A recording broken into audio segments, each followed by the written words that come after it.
bolmaz mı? Şahir Abdülkerim Behmen. Üç bölünüp mazlum bolan Türkmenler birleşmekin yolun tapıp bolmaz mı?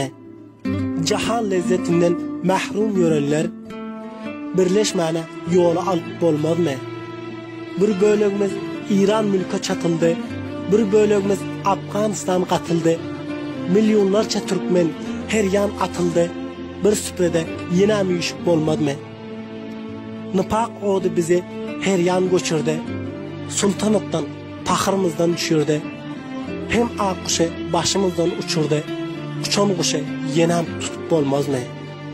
Taraz İngiliz çeken çakları üzsek, yayran govherlerimiz yeniden düzsek, Kıvanç suda yine mes bolup yüzsek, bul fikre yola salıp bolmaz mı? Hani bugün Oğuz Han'ın şevketi, hani Mahmud betişken taç tahtı, nira gitti Salcukların ak bağıtı, yatan bağıtı oyandırıp bolmaz mı? Türkmen ile nirde bolsa oyansa, alıp tiken yağlı güce dayansa, adat bolup cahanına kuvansa, bu murada piruz bolup bolmaz mı? Adatlıkta kurab, sulatlı devlet, salıp dünya dabaralı senselet, tak tapsak bizim dünyadan lezzet, bu deyişime haka yorup bolmaz mı?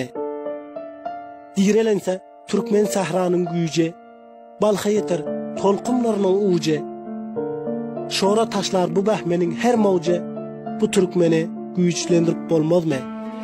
Bu Türkmeni güçlendirip bolmaz mı? Ses Karagülü.